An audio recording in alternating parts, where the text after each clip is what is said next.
싸움은 나쁜 거니까 중단해야 되고 이런 것이 아니라 싸움이란 이 자체는 그 서로의 원하는 것이 충족되지 않고 있다는 신호라고 먼저 봐야 되는 거죠.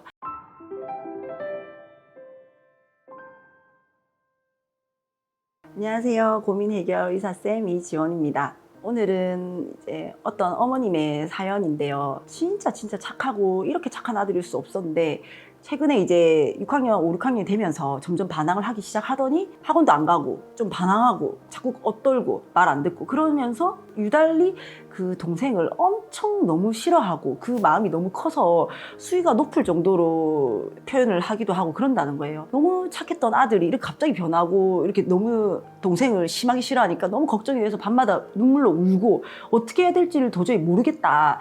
그런 말씀을 전해 듣고 제가 이 영상을 꼭 찍어서 그 어머니한테 도움이 꼭 되었으면 좋겠다 이런 심정으로 제가 이 영상을 준비했습니다. 제가 이렇게 말씀을 들었을 때 분명히 이제 형제나 남매끼리 안 싸울 수는 없거든요. 그렇게 이제 막 싸우거나 다툼이 있을 때 착하다 소리 듣는 이제 아들은 계속 착하게 참았을 가능성이 많고 동생이 막 큰 소리를 치고 그럴 때마다 이제 계속 자기의 그런 원하는 거에 대한 욕구를 자꾸 억눌렀을 가능성이 많을 것 같거든요. 근데 그게 이제 사춘기가 되면서 겸사겸사 막 터지는 거죠.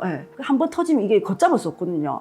한 착한 사람들 화나면 장난 아니듯이. 그래서 이걸 조금 살펴보는 필요가 있는데 일단은 싸움, 이제 형제들끼리 싸움, 뭐 이런 남매들끼리 싸움 이게 진짜 살벌하거든요. 그럴 때 우리 어머님들이 참 이걸 어떻게 말려야 되냐, 말려도 말려 또 싸우고, 참 저희가 사남매인데 저희 동생들도 엄청 싸우고, 저도 저희 동생이랑 정말 싸우고, 심지어는 이제 제가 결혼해가지고 남편이랑도 엄청 싸우고, 제가 진짜 싸움이라면 제가 진짜 너무 신물이 날 정도로. 그래서 이게 남편이랑 도저히 이제 그만 싸워야 되겠다 생각에 계속 또 이제 안 싸우기 위해서 대화를 어떻게 풀어가야 될 것인가 이런 걸 찾아보다 보니까 또 저희 멘토 박재현 이제 대화 전문가 소장님의 이제 이런 그 책이나 그런 강의를 듣고 습득하고 효과를 본 방법입니다. 이것은 저희 동생들한테도 써서 또 효과 있었고, 그래서 이게 처음에 접근을 싸움은 나쁜 거니까 중단해야 되고 이런 것이 아니라 싸움이란 이 자체는 서로가 서로의 이런 욕구가 있는데 그 서로의 원하는 것이 충족되지 않고 있다는 신호라고 먼저 봐야 되는 거죠. 그렇게 어머니들은 딱 생각을 하시고, 내가 뭐 한쪽을 뭐 굴복시키고 사과를 시키고 처벌을 하고 이래서 중단돼야 될 게 아니라 서로와 서로의 욕구를 서로 듣고 서로 연결시키는 것이 이게 마지막이 되어야 된다. 이거를 꼭 마음에 담으셔야 되거든요. 그래서 어머님들도 이게 싸움에 개입하실 때는 평정심을 갖고 먼저 싸움 소리 들린다 이러면은 내가 이 싸움은 지금 아이들끼리 원하는 것이 있는데 이게 잘 안 됐다는 이 신호다. 그리고 이 신호는 이해를 시켜서 연결시켜야 되는 게 목적이다. 이렇게 해서 개입을 하는 거죠. 예를 들자면 아드님이 이제 막 또 참고 있는 상황, 그리고 따님이 막 소리를 지르고 막 이렇게 화를 내고 있는 상황이라고 이제 가정을 했을 때 이제 어머님이 이제 개입을 한단 말이에요. 그러면은 이제 참고 있는 아들에게 먼저 개입을 하는 거죠. 특히 이제 싸울 때 한쪽이 유달리 참고 있다, 화를 내도 되는 상황인데 그러면은 꼭 우리가 적극적으로 개입해서 그 억눌린 그 욕구를 충족시키고 드러내도록 도와줘야 되는 상황이거든요. 그래서 그 개입하셨어. 이제 아드님한테 너가 이렇게 지금 동생이 소리 지르고 이렇게 있는데 너가 이렇게 참고 있는 이유를 좀 말해줄래? 이렇게 하면 내가 참아야 집이 조용하니까 이렇게 말할지도 몰라요.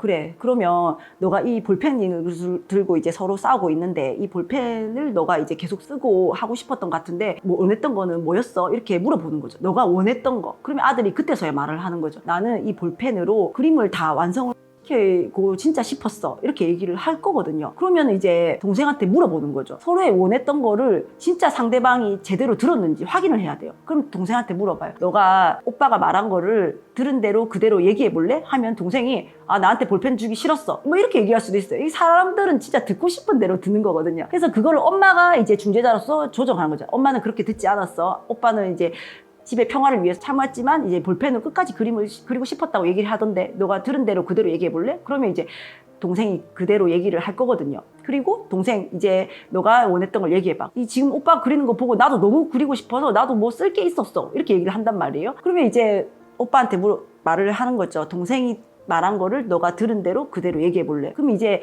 서로의 원하는 거를 듣고 그대로 얘기를 한다는 자체가 진짜 이제 이해를 했다는 증거거든요. 사람의 이제 마음이 내가 진짜 원하는 게 있었고 그거를 막 싸우고 있을 때는 자기가 원하는 게 뭔지도 모를 수도 있어요. 근데 엄마가 이제 중재자가 개입을 해서 진짜 원했던 거를 얘기를 하고 그리고 상대방이 그 자기 원했던 그거를 그대로 얘기해 줄 때 이미 마음이 한 반쯤은 벌써 풀려요. 그렇게만 해도.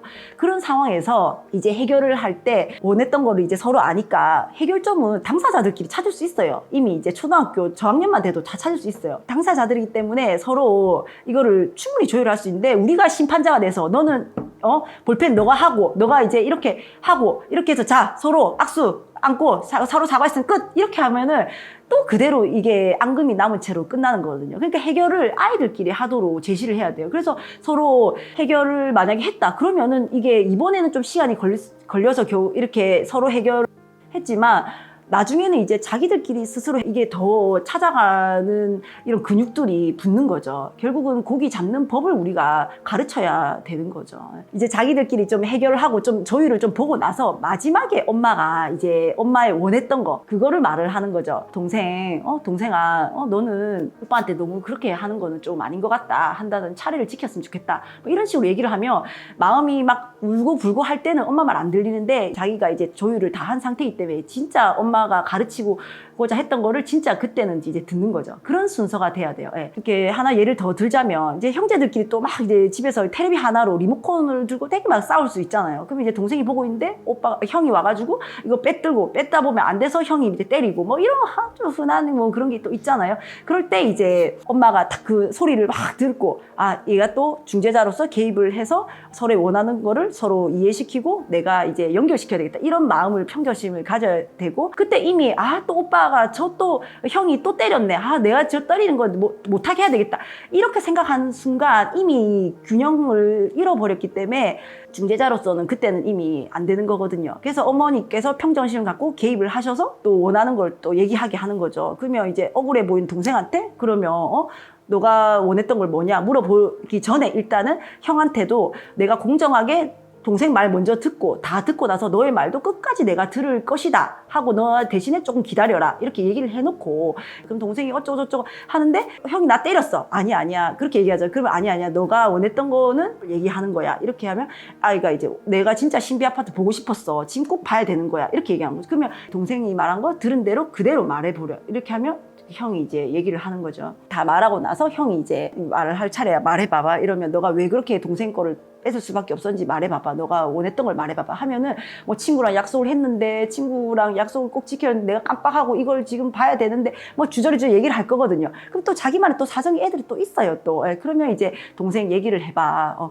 형이 말한 거 들은 대로 그대로 얘기해봐. 그러면 형이 이제 그렇게 약속 있었고 지키기 위해서 이렇게 했다. 이런 걸 어머니께서 이제 도와주는 거죠. 그랬을 때 서로가 이제 얘기를 다 하고 해결점을 찾도록 어머니께서 그럼 너희들이 이번에 좀 해결을 잘 해볼래? 서로 이제 어떤 이제 생각인지 알았으니까 그러면 애들끼리 또 뭐 재방송 유머 하면서 또 이제 잘 합니다. 자기들 또 마음이 어느 정도 풀렸기 때문에 그러고 나서 어머니가 또 이제 형한테 그래도 폭력은 안 된다 하고 또 가르쳐 주는 거죠. 그런 이제 단계로 하는 것이 중요하고 첫째 서로 중재자의 입장에서 아이들의 원하는 거를 스스로 얘기를 하게끔 하고 상대방이 그대로 들은 대로 그대로 말하게 해서 서로 이해를 시키고 그리고 나는 그것에 연결의 목적이 있다 나는 그러고 나서 마지막에 내가 원했던 가치를 이제 아이한테 이제 가르쳐 준다. 그리고 서로 이제 해결하는 거는 아이들끼리 스스로 찾도록 도와주는 거죠. 그렇게 하는 게 자꾸 하다 보면은 이제 정말 어머니께서 할 일이 많이 줄으실 거예요. 그리고 제가 봤을 때 이 어머님은 아드님이랑 따님을 한번 앉혀놓고 아드님이 정말 원 없이 아직 5, 6학년이니까 분명히 다 풀릴 수 있어요. 그래서 아들이 무조건 이제 이때까지 힘들었던 거, 속상했던 거, 정말 억울했던 거 다 말하도록 얘기를 하고 중간에 딸이 뭐 오빠는 어쩌고저쩌고 그리고 어머니께서 오해다, 그건 아니다, 네가 잘못 생각했다 이런 얘기 절대 하지 않고 오롯이 그 아드님이 그런 얘기를 끝까지 하도록 한번 기회를 주시고 그런 이제 울고불고 할 수도 있지만 그런 게 한번 주어지면 훨씬 더 이게 나을 거거든요. 거기서부터 먼저 저는 출발해야 된다고 생각을 해요. 그래서 이 영상을 보시는 많은 형제와 자매를 가진 부모님들께 매일매일 이 싸움의 이 연속에서 되게 도움이 되는 영상이 되었으면 좋겠습니다. 여러분 이 영상을 보시고 또 나는 또 이런 고민이 있다고 생각하시는 분들은 이 아래 그 링크에 메일이나 링크에 사연을 보내주시면 거기서 제가 도움 드릴 수 있는 분들에게 제가 성심성의껏 진심으로 도움을 드리겠습니다.